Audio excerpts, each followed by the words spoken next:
Hello, my friends, and welcome back. Thank you very much for being with me again today. In our long history, we had people who made predictions.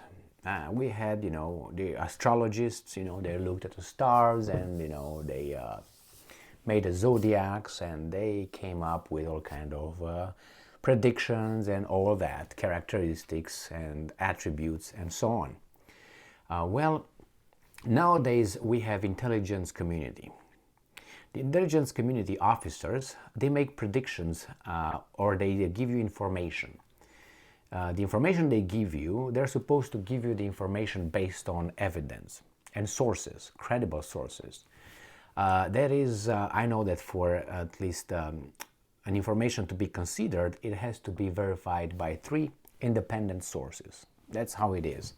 So, but it's not speaking with your, everybody in the household, talking about the neighborhood, and I get all my information from 3 people of the same family. It's one source. Even if I speak with 3 people from the same family, I would have to speak with a person or 3 people from one household, with some other people from a different household, and so on. That's 3 sources. Or maybe, I don't know, get a phone call, get a recording, get an interview with someone else, get a video footage, and so on. Different sources unrelated to one another.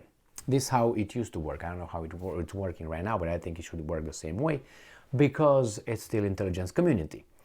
So the intelligence community, when they make statements, they have to make statements based on evidence, as I already said.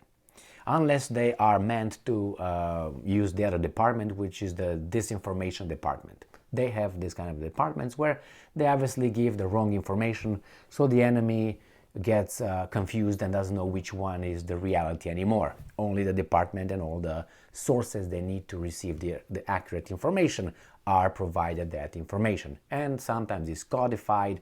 It depends how top secret that is, because there's a lot of people hooked to the communication systems between A and B. Therefore, you send coded messages, encoded messages, whatever. That's the way it works, and even more than that.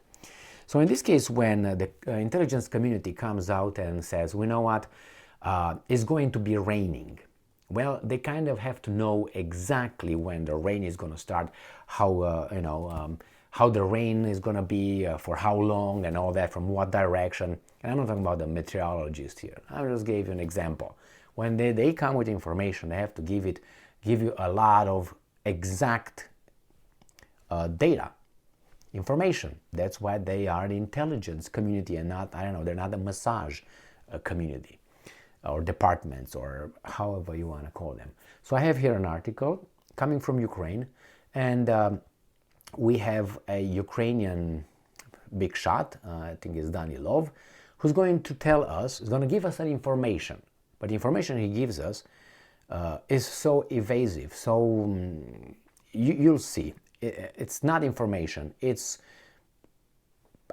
prediction. It's not information, prediction. What predictions, I can tell you that in your lifetime you will win a lottery. And when you die, you can't look back and come and haunt me and say, "Emil, you said in my lifetime." Well, too bad. You're already dead. So you know what I mean? Yes, you do know what I mean. So let's go and read this article here. Comes from Ukrainska Pravda. It is from Friday, January 27th, 2023. Russia getting ready for new offensive wave by 24th of February. So sometime in between today, which is the 27th of January, and 24th of February, which is about a month, Russians will have an offensive. Very informative. Here is the Danilov, right? This guy, he is the Secretary of National Security and Defense Council. So he should know what he's talking about, right? This guy. All right. I don't give him too much IQ anyway. The Russians are preparing. Why? It's not because of his face or his glasses or his hoodie. I don't know why he's wearing that shit. But anyway, his choice. But it's because of his previous statements he made. And his previous statements were weasel-like, inflammatory, and not too much cognitive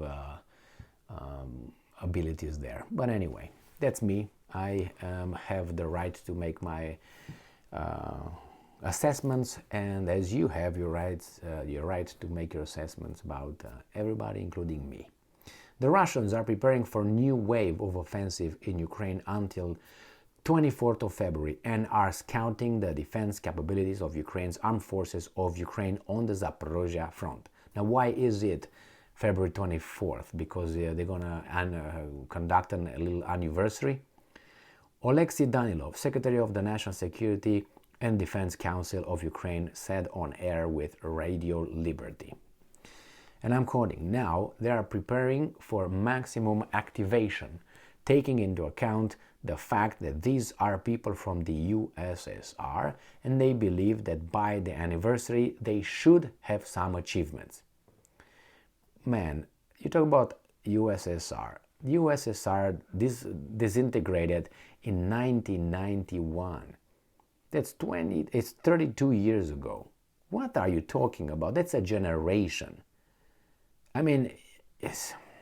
But hey, maybe these are people from Stalin's time. How about that? It is no secret that they are preparing for a new wave by 24 February, as they say. It's no secret. So you listen to what they say? Okay. There is an understanding on which fronts they want to do something. End quote. Okay, can you share that with us? The Secretary of National Security and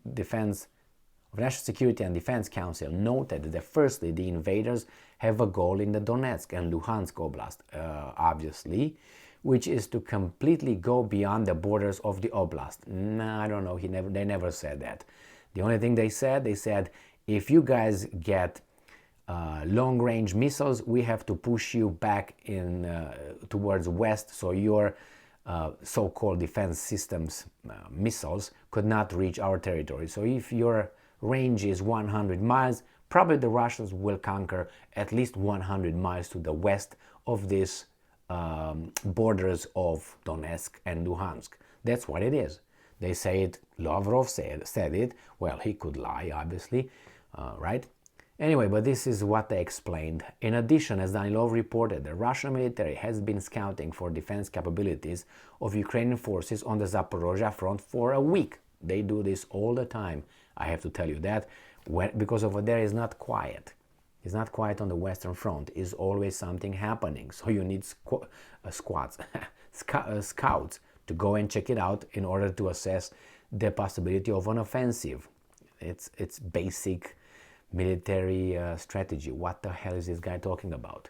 And anyway, and I'm quoting again, and now there is a certain concentration of troops. We know this.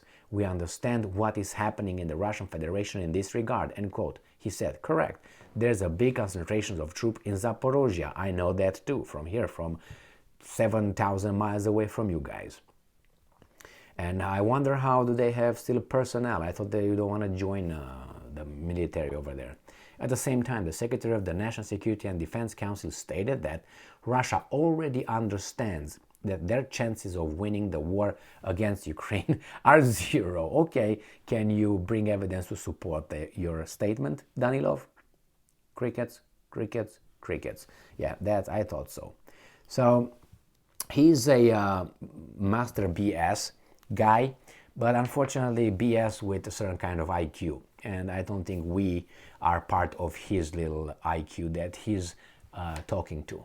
No, the Russians will conduct an offensive, I can tell you that, without any phone calls with Putin or anybody from the high-ups over there, or anyway with the NATO generals either. That's obvious, and that's gonna happen. Now, I don't know if it's gonna be like the Second World War kind of, hoorah, let's go. I don't think it's gonna be like that. It's gonna be the same old same. Why? Because you conduct an offensive according to what you find in the field. So based on your defensive positions, I conduct my offensive. It could be an hoorah, or it could be a tank, or it could be airplanes first, or it could be rockets and missiles, destroy you, and then it can be an hoorah, or again, move a little bit further, boom, boom, boom, boom, boom, move a little bit further, like they've been doing. Remember, this is the let's say the border, you have your defenses here, I have my offensive here. I'm bombarding you, you bombard me, boom, boom, boom, boom. If I'm able to destroy your defenses here, then I move a little bit forward and you move back, or you bring some more, I'm gonna hit you, and with the people, go forward. That's how they've been doing. And then after these guys destroy this defensive, they move a little bit forward, and again, the front moves. Boom, boom, boom, they advance with people, and again, they move back, boom, boom, boom, again, move back. That's the way it's been going for the past, I don't know, 6 months, 7 months. And that's going slowly. If these guys have defensive military weapons and all that, until these guys destroy that, because these guys are not just going to stay and take it, they're going to do it as well. So it's how many shells you got, how many howitzers, how many tanks, how many you have to blow up the weapons of the enemy. And then if these guys have more and have information, tactical, and intelligence, drones and all that, they are able to push. Otherwise, it's a little thing here. When these guys, which is the how do you call them? The Ukrainians, right here, they are promised to receive 321 heavy tanks from the West. This is the ambassador of Ukraine to France. That's what they said right here. Ukrainska Pravda. I made a video on this a minute ago and more regarding these promises. The West promises Ukraine 331 heavy tanks, ambassador of Ukraine to France. Now, I made a calculation, and they have the possibility. They have the 320 tanks. I just counted the information I have on how many tanks come from Morocco, how many tanks come from Poland, Germany, Canada, United States, Germany, as I said, France, no, Great Britain, and so on. The Baltic states, Finland, Slovenia, Slovakia, I think. So all that goes to about 320 or so tanks. So yeah, the Russians will conduct offensive operations. I don't know how big that will be. It seems like it's going to be big, but it's like as I said, I tell you, I will give me some money here, loan me some money, lend me some money, and I will give it to you back. I don't know, in 50 years or so. It doesn't work that way. I mean, you're going to tell me the exact date. No, I'm going to give you some time in between this, next 5 years. Or you're going to win a lottery, as I said before. Danilov, what did you expect? I didn't expect much. I mean, I got what I expected, let's put it this way. I know the guy already. Thank you very much for being with me again today. Stay strong, stay smart, look for the truth, and be just.